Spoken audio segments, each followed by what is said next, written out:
IAS पति को छोड़कर के नौकर से शादी की और नौकर ने 600 करोड़ रुपए की प्रॉपर्टी के लिए जिंदा दफना दिया। जी हां, 30 मई 1991 को शाम को 5:34 पर बेंगलुरु के रिचमंड रोड बंगले के ऊपर मुंबई से एक फोन आता है और फोन करने वाली लड़की सबा अपनी मां के बारे में पूछती है। जी हां, सामने फोन पर श्रद्धानंद नाम का व्यक्ति जो सबा का सौतेला पिता था, वो बताता है कि आपकी मां अमेरिका के रूजावेल्ट हॉस्पिटल के अंदर इलाज करवाने के लिए गई हुई है। थोड़े दिन बाद फिर फोन आता है तो बताता है कि आपकी मां मुंबई के एक बहुत बड़े हीरो के व्यापारी जो है उनसे मिलने के लिए लंदन के अंदर गई है। सबा को बार बार जब अपनी मां के बारे में पता नहीं चलता तो उसको शक हो जाता है। थक हार करके वो केस दर्ज करवा देती है अपनी मां की गुमशुदगी का। नमस्कार, मैं प्रवीण उड़ान आपको एक ऐसी स्टोरी के बारे में बताऊंगा कि एक महिला जो आईएएस पति को तलाक देकर के घर के एक नौकर से शादी कर लेती है, बाद में वही नौकर उसकी हत्या करने का काम कर देता है।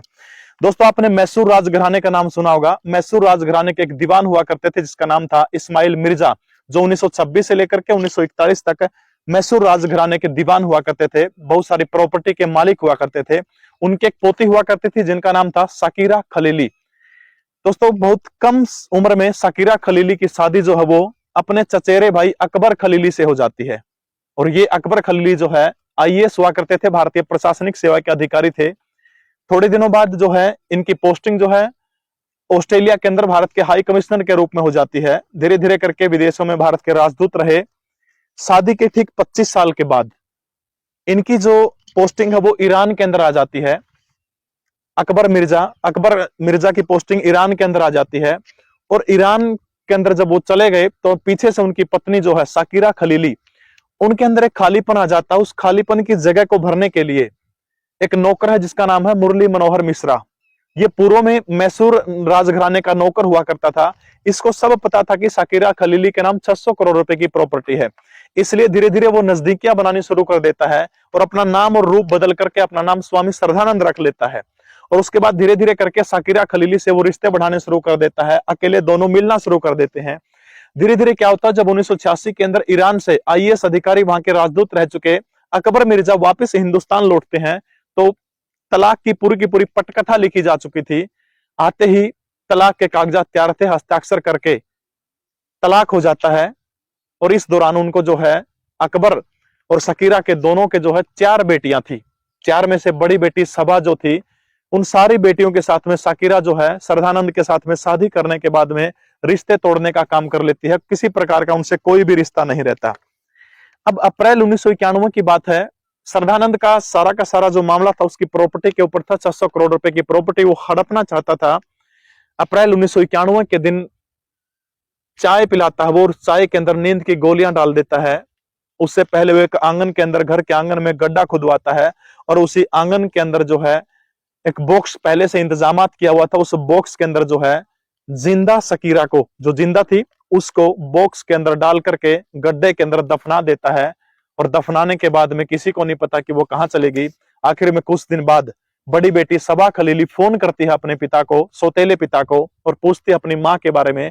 तो बार बार वो चकमा देता, कभी कहता है लंदन हीरो के व्यापारी से मिलने गई, कभी रूजावेल्ट हॉस्पिटल के अंदर इलाज करवाने गई है। सबा खलीली को शक हो जाता है कि उसकी मां गुमशुदा है, इसलिए वो बेंगलुरु के अशोकनगर थाने के अंदर केस दर्ज करवाती है। पुलिस जब इस केस की तहकीकात के अंदर जाती है तो सबसे पहला शक जाता है श्रद्धानंद के ऊपर। लेकिन श्रद्धानंद बहुत तेज था। बातों ही बातों में उसने पुलिस को इस तरह से उलझा दिया कि पुलिस ये नहीं मान सकती थी कि आरोपी श्रद्धानंद है। इस बात को बीते हुए लगभग 3 साल गुजर जाते हैं। 1994 आ जाता है। बात है 29 अप्रैल 1994 की। बेंगलुरु क्राइम ब्रांच का एक कांस्टेबल बेंगलुरु के एक दारू के ठेके के ऊपर शराब पीने के लिए बैठता है और उसी की साइड में एक शख्स जो है वो शराब पी रहा होता है। दोनों ज्यादा शराब पी लेते हैं। वो शख्स जो कांस्टेबल के पास में बैठा वो कहता है कि तुम जिस शाकिरा खलीली को ढूंढ रहे हो वो तो जिंदा ही नहीं है। बस इतना ही कहना था। वो कांस्टेबल जो है उसको उठा कर ले जाता है, थाने में ले जाता है। उसके बाद तहकीकात होती है। दरअसल वो शख्स श्रद्धानंद का नौकर था और ये वही शख्स था जिसने श्रद्धानंद के लिए एक बॉक्स का इंतजाम किया था, जिस बॉक्स में डाल करके उसने शाकिरा को जिंदा दफना दिया था, नींद के नशे में, गोलियों के नशे में। अब उससे पूछताछ होती है। पूछताछ के बाद में श्रद्धानंद का नाम उगल देता है कि इस तरह से हत्या की गई थी, एक तरह से जिंदा दफनाया गया था। श्रद्धानंद को बड़ी पुलिस कड़ाई से पूछती है, तब वो सारे के सारे राज उगल देता है। दरअसल ये शख्स जो शराब पी रहा था, उसका नौकर श्रद्धानंद का, इसको शराब पिलानी बेंगलुरु क्राइम ब्रांच के सिपाहियों ने शुरू की थी। धीरे धीरे उसको शराब का आदी बनाते गए और लगभग इसमें 6 महीने निकल जाते हैं। 6 महीने बाद वो फूट जाता है और सारा का चिट्ठा जो है पुलिस के सामने खोल कर रख देता है। अब उसके बाद में श्रद्धानंद को गिरफ्तार किया जाता है। गिरफ्तार करके उनको जेल में डाल दिया जाता है।